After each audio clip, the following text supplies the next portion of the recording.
Alors dis-nous, dans quel environnement tu travailles? Alors je suis chef de service depuis maintenant un quart de siècle, donc j'aime bien, c'est mieux que de dire 25 ans, ça casse un peu le truc. D'une maternité donc, qui est dans le 12e, que d'aucuns connaissent, qui s'appelle les Diaconesses, qui a fusionné avec un autre hôpital qui s'appelle la Croix-Saint-Simon.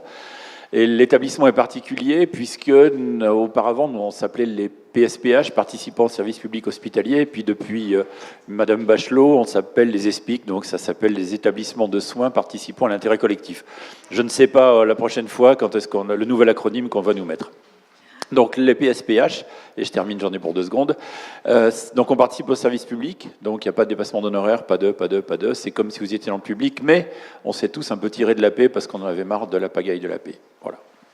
Donc, éminemment, vous êtes dans un environnement collaboratif avec, comme on échangeait là-dessus, des métiers complètement différents et qui, pour autant, doivent se parler, notamment sur certains sujets. Est-ce que tu peux nous décrire un peu les situations de collaboration? Alors, ça va être très simple. La collaboration, c'est autour de la mère et de l'enfant, tant qu'à faire, puisqu'on a une maternité. On va faire en sorte que les mamans arrivent et fassent leur bébé le mieux possible. Et donc, on a toute une chaîne, contrairement à un service normal où ça va être une espèce d'échelle verticale où ça va aller du chef de service à la femme de ménage. Là, on a déjà 2 professions médicales. Les sages-femmes sont une profession médicale, pour ceux qui ne le sauraient pas encore, et les médecins. Et puis, vous avez les anesthésistes, les obstétriciens, vous avez, à côté de ça, les puéricultrices, qui sont des infirmières spécialisées pour s'occuper des enfants, des auxiliaires de puériculture, des aides-soignantes, et une cheville très, très, très importante, parce que, mesdames, quand vous accouchez, c'est de temps en temps un peu la pagaille après vous, donc ce qu'on appelle les gens de service hospitalier, et ex-femme de ménage. Et donc, tout ce beau monde doit travailler ensemble. Donc, j'ai une centaine de personnes, non pas sous ma responsabilité, parce que je ne suis pas le DRH, mais à coordonner. Et donc, il faut que tout ça se parle et, régulièrement. Et donc, j'étais juste, avant de venir, réunion de service tous les matins, pilotage du service. Alors, justement, sur le rôle, on avait un petit peu discuté du rôle de sentinelle de certaines personnes clés dans l'organisation qui vous permettent justement de faire circuler les bonnes informations. Est-ce que tu peux nous en parler? Complètement. Alors, on est tous sentinelles, c'est-à-dire qu'on est tous normalement à l'écoute des patients. Et à un moment, les personnes sentinelles, je reparle encore une fois de la femme de ménage, de l'agent de service hospitalier, qui de temps en temps, enfin même souvent, passe le ménage dans la chambre. Vous êtes dans votre lit avec votre gosse à côté. Et puis, elle va vous dire comment ça va. Là, tout d'un coup, vous allez lâcher des trucs que vous n'auriez pas lâché la sage-femme, que vous n'auriez pas lâché l'infirmière, que vous n'auriez pas lâché au médecin. Et après, elles viennent nous voir en disant « Va voir la dame là au 3, là, elle déprime un petit peu. » Alors que quand on passe, « Comment ça va? Non, docteur, tout va bien, j'ai assuré, j'ai accouché, j'ai pas d'épisio, la vie est belle. » Non, c'est pas ça le truc. C'est, à un moment, c'est « Non, va la voir, parce que là, quand elle te voit, elle fait en mode « Je vois le docteur et je fais bonne figure, mais là, elle va pas bien du tout. » Et donc, toute l'échelle, on se parle tous, on communique tous, on a une consommation de café qui est assez monstrueuse d'ailleurs autour de ça. On ne prend pas d'autre chose, on n'a pas de substance illicite. J'ai le souvenir comme ça un jour à 3h du matin où le papa me dit « Mais je vous vois depuis 8h du matin, là vous êtes en permanence en salle de travail, vous prenez quoi ?» Moi je dis « Je sais pas, je vais faire la césarienne de votre femme, avant je me fais un rail de coke et puis ça va le faire. » Et la sage-femme lui a pris le bras en disant « Non, attendez, il dit des bêtises. » Donc voilà, on est... ça valait mieux. Non, j'ai jamais rien mis dans mon nez. Donc voilà, c'est très important. Et il faut que l'hôpital se centre, enfin les soignants, on se centre autour des personnes qu'on soigne. Bien sûr, on a envie de faire des études sur tel ou tel cas, tel ou tel machin, mais il faut qu'à un moment, on reprenne les patients au centre de tout.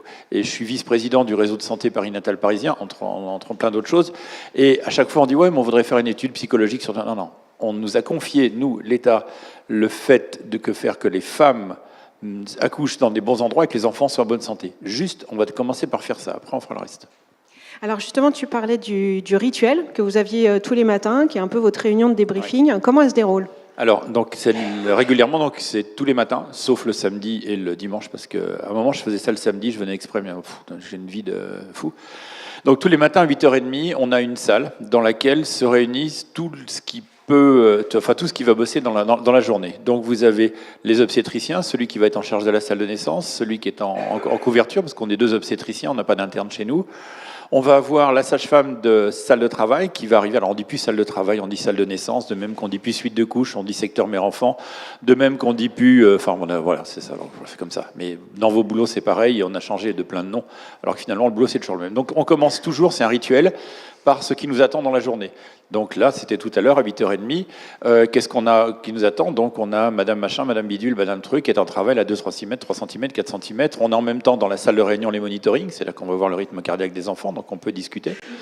Ensuite, on va voir s'il y a des césariennes à froid, à chaud, donc césariennes prévues, parce que celle qui est prévue ce matin, on en a déjà eu 2, donc elle va en avoir une 3e. Et puis ensuite, on va avoir un rituel qui est habituel, c'est est-ce qu'on a des dossiers à débattre ensemble? L'avantage, c'est qu'on est plein de médecins, plein de sages-femmes, les anesthésistes, les pédiatres, et si tout d'un coup, on a besoin d'un avis sur un dossier en disant là, je suis un peu embêté, il n'est pas gros, il est trop gros, qu'est-ce que je fais? On la déclenche, on la déclenche pas. Et on a une feuille qu'on va insérer dans le dossier, qui va mettre le nom des gens qui étaient là. C'est pas juste une espèce de dilution collective de responsabilité. On est tous responsables. Alors je suis le chef, je suis le plus responsable, mais on met tous nos noms et on coche la décision finale. Et celui qui est responsable de la décision, c'est-à-dire que si on doit passer un coup de fil à la dame, il y a celui qui doit passer le coup de fil dans la journée et pas attendre 4 jours de le faire. Ensuite, la suite du rituel, c'est le débrief des 24 dernières heures, ou quand c'est un lundi, ou quand c'est après un jour férié. Donc le pire, c'est les mardis après le week-end de Pentecôte ou de Pâques. On fait 2500 naissances par an, donc je vous laisse faire la règle de 3 divisé par 365 avec des modulations à plus ou moins 10%. Et de temps en temps, obligatoirement, le mardi qui suit le lundi de Pâques, il y a eu 30 accouchements, donc le débrief il va finir à 10 du mat. Donc là, aujourd'hui, ça a été assez simple, on a fini à 9h15, c'était assez simple. Et donc on a débriefé tous les accouchements avec une critique qui n'est jamais une critique destructive. Quand on est là le matin, que tout d'un coup, il y a un de nos collègues qui a fait une césarienne, ça va être « Boah, t'es abruti, pourquoi tu fais une césarienne? Elle aurait pu accoucher par voie basse. » Non, c'est « Ok, t'as fait une césarienne, et à 2h du mat, quand on est dans le feu de l'action, c'est pas la même chose que quand vous êtes tranquillement à 9h du mat, vous avez pris votre café, et la décision, elle est plus claire. » Donc voilà, on débriefe tout, et on débriefe de façon à chaque fois constructive, d'autant plus qu'on a des externes qui sont des étudiants hospitaliers, donc on a charge d'enseignement, donc on a les jeunes pousses qui sont là, et tout ça, c'est débriefé. Et après, on va boire un café. Reboire un café. Alors justement, tu abordes un point intéressant parce que tout à l'heure, la question apparaissait, le côté temps lent, temps court, temps long, temps court. Parce qu'il y a parfois des décisions que vous devez prendre vite. Est-ce que là, vous pouvez être encore dans le collaboratif? Est-ce que vous l'êtes? Comment vous l'êtes? Est-ce que tu peux nous en parler? Alors, c'est pas est-ce qu'on peut, c'est ce qu'on doit. D'abord, à partir du moment, donc il y en a quand même parmi vous un certain nombre qui ont ou qui vont accoucher, en salle de naissance, il y a une équipe. Ok, c'est pas juste un accouchement à domicile, non. Et donc de temps en temps, la situation était parfaitement calme et en 5 minutes, c'est l'orage total. C'est un petit peu pour ceux qui font du bateau, vous êtes tranquillement en Méditerranée, vous voyez des nuages au fond, vous dites oh putain, il y a la tempête qui arrive. Et effectivement, 15 minutes après, vous avez mis les cirés alors qu'on est en plein mois de mai. Donc ça, c'est pour ceux qui vont faire le pont, qui vont aller faire un petit peu de tour, vous allez faire Port-Crawl et autres. Donc je reprends, de temps en temps, la sage-femme nous appelle en disant là c'est rapide, donc on a des codes, de manière à pas... affoler tout le monde, non, c'est pas le mot. On a des codes verts, des codes rouges, des codes oranges, c'est la même chose que les feux que vous grillez ou pas dans Paris. Et donc le code vert, ça va être, le col est à 4 cm, 4 cm, 4 cm, 4 cm, le monito va bien, tout le monde va bien. Bon, bah on va passer en césarienne parce que ça avance pas plus. Si on n'est pas à la bourre, on y va tranquillement. Le code orange, c'est il faut que la naissance de l'enfant se fasse dans les 30 minutes. Le code rouge, c'est lorsque la naissance de l'enfant doit se faire dans les 15 minutes. Donc imaginez, vous prenez la situation, on est à 2h du matin, on est de garde, je suis dans ma chambre, ou quelqu'un d'autre est un des médecins de garde est dans sa chambre, l'anesthésiste roupille à côté, tout d'un coup on a le coup de fil à sa femme en disant « il bat à 60, il ne récupère pas, dépêche-toi ». Et donc là on passe d'un mode « je dors ou presque » à « je suis éveillé », et entre le moment où il y a le coup de fil, on descend, on a un étage, surtout pas d'ascenseur, ne jamais prendre l'ascenseur quand on est en garde, ça évite de se faire coincer dedans, donc ça c'est pour jamais. Et donc on arrive en salle de travail, donc on a la tête dans le pâté, la trace de l'oreiller, les lunettes qui ne sont pas forcément de droite. On va expliquer à la dame que la situation qui était bien 5 minutes avant devient au rouge totalement et qu'il va peut-être falloir sortir son petit assez rapidement. À ce moment-là, on a en même temps l'anesthésiste qui arrive, la sage-femme qui arrive, éventuellement, si on a besoin d'un coup de pouce, le pédiatre. Et entre le moment où je dis « je pense qu'il faut qu'on passe au bloc pour une césarienne » et le moment où le bébé doit sortir, 15 minutes.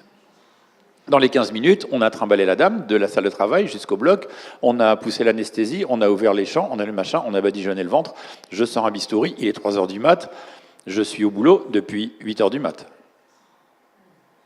Voilà, donc ceci dit, voilà. Et donc, il faut que tout roule. Et donc, on fait comme les pompiers. De temps en temps, vous voyez les pompiers qui ouvrent la caserne et puis qui sortent leurs tuyaux.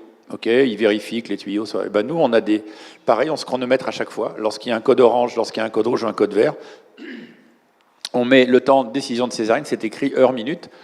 Toutes les pendules à la maternité sont à la même heure, on les a toutes radiopilotées, ça coûte pas cher, ça coûte 30 balles, donc on n'a que des pilules, des pendules. Oh la vache, c'est tout faux. Oh, on n'a que des pendules radiopilotées, et donc l'heure de décision, ouais, je vais en parler à mon psy.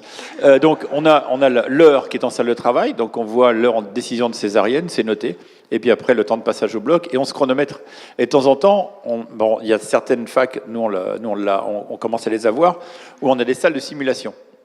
C'est-à-dire qu'on va arriver dedans, on va avoir un mannequin, et puis on va déclencher une hémorragie, on va déclencher une anomalie de rythme, mais il faut que tout le monde joue le jeu. C'est pas dire, ouais, on s'en fout, c'est un mannequin, il va pas mourir. Bah si, on fait comme si c'était une vraie personne.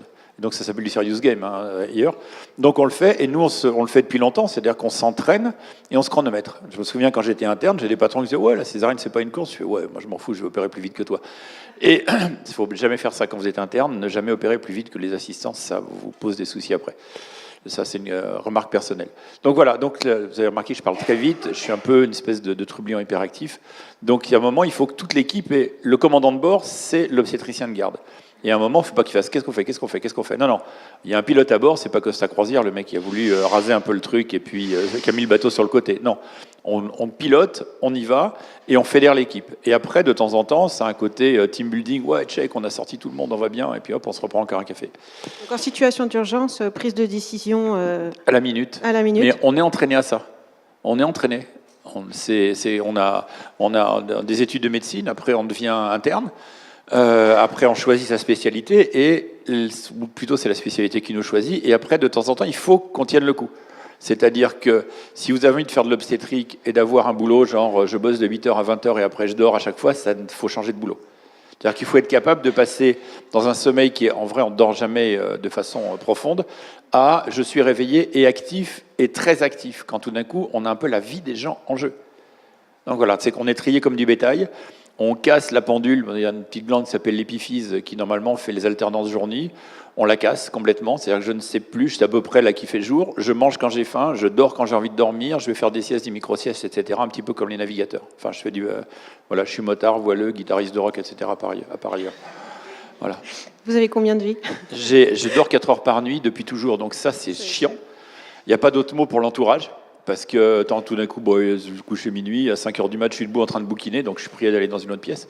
Ou éventuellement, je sors ma gratte en disant, tu sais l'heure qu'il est pour jouer de la musique ? Ouais, putain, c'est les 5h du mat. Donc voilà, c'est chiant, mais c'est comme ça. Et dernière question, c'est évidemment aussi un domaine où on a besoin de se former sur des nouveautés qui arrivent. Vous m'aviez raconté une expérience avec du coup un formateur extérieur. Comment ça s'est passé ? Attends, qu'est-ce que je t'ai raconté ? Ah, tu t'en rappelles plus ? Non, un formateur extérieur. Oui, vous aviez fait venir un intervenant extérieur pour finalement faire la période de transition pour l'intégration d'un nouveau médicament, je crois. Ah non, ça c'est autre chose. Ça c'est pas exactement ça. C'était pas exactement ça. Non, ça t'as pas tout à fait tout compris. Non, mais c'est vrai que de temps en temps, on a des changements de thérapeutique et on a régulièrement une fois par semaine, on a une réunion qui s'appelle un staff parce qu'on ne sait pas l'appeler autrement, donc on peut l'appeler réunion de service, mais ça prend plus de lettres à écrire sur le papier, pour lequel on fait soit des interventions internes, dans le genre il s'est passé quelque chose, soit on a une modification dans nos pratiques. Et ça, c'était ça l'histoire. Et donc, pour un moment, mesdames, vous ne vous mettez pas en travail où il y a une raison médicale de déclencher ou d'induire les contractions, et on se retrouve à dépenser de l'argent, donc avec des prostaglandines qui coûtent 90 balles le Propès. Et puis on s'est dit que peut-être on pourrait coûter moins cher en mettant un petit ballon dans le col. Sauf que, quand vous lisez les publications, vous dites « Ok, c'est bien », sauf que c'est bien d'avoir l'expérience de quelqu'un. Et donc, on a toujours quelqu'un en universitaire qui vient en disant « Voilà, écoute, dans mon service, ça fait 3 mois qu'on le met, 4 mois qu'on le met. Voilà notre expérience. » Alors, entre l'expérience magistrale dans le genre « Voilà comment ça se passe », nous, généralement, on passe un coup de fil au sage-femme derrière en disant « Bon, attends, dans la vraie vie, là, le mec, il nous a raconté que c'était tout beau, tout bien. Non, putain, on se fait chier avec ça. » Donc ça aussi, c'est important d'avoir le feedback des autres équipes.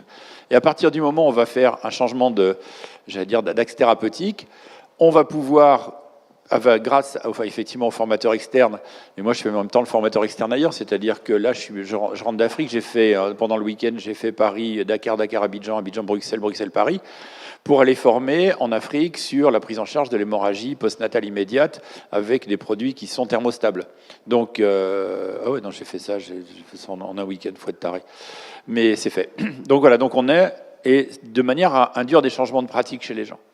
Et après, une fois qu'on a changé de pratique, on va faire ce qui s'appelle une descendante, c'est-à-dire qu'il y a les gens qui étaient à la réunion de service, qui après vont faire, alors j'aime pas le ruissellement parce que c'est une espèce de mot stupide, mais chacun va dire, au fait, j'ai fait ça, voilà mon expérience, et en termes de communication, ça c'est super important. Voilà. Et puis, si le chef de service n'est pas convaincu du truc, ça va pas le faire. Voilà, donc... Encore des questions? Ouais. Oui, est-ce qu'il y a des questions? Merci de ton retour d'expérience en tous les cas déjà. Voilà, je suis prêt à répondre à toutes les questions, à part si c'est des questions dans le genre, voilà, j'ai accouché, machin, est-ce que je peux en parler? Ça, c'est qu'à chaque fois qu'on est dans des dîners, ah ouais, alors il faut que je te raconte mon accouchement. Putain. On y a tous droit. Ou alors, de temps en temps, on fait « Ah, tu fais un beau métier ». De temps en temps, quand ça énerve un petit peu, on raconte la vraie vie de la salle de travail, la vraie vie de l'accouchement. « Mesdames, je vais garder votre secret parce qu'il y a des mecs autour. » Mais de temps en temps, il est 2h du mat', c'est pas glamour. Mais on vous aime très fort, et je veux dire... Hein? Oui, maintenant, tous les papas assistent aux accouchements. Ouais, alors, les papas qui assistent, à un moment, vous tenez votre nana par les épaules, etc., vous lui dites des mots sympas dans l'oreille, mais c'est pas le but d'aller regarder comment sort le petit, parce que sinon, après, vous y retournez plus. Hein. Non, on a fait des conneries. Oh non, je le dis, c'est pas drôle, mais on a fait des conneries comme ça, parce que le nombre de mecs qui ont une chute de la libido pendant 2 mois, 3 mois, voire plus, parce que tout d'un coup, ils ont vu le périnée de leur nana avec un truc qui fait 10 cm de diamètre passer en disant, moi, si j'y retourne, j'ai pas 10 cm de diamètre. C'est pas... Faut jamais être de ce côté-là. Donc les mecs, vous êtes à côté, voilà. Est-ce que ça sera notre conclusion, ou est-ce que vous avez des questions?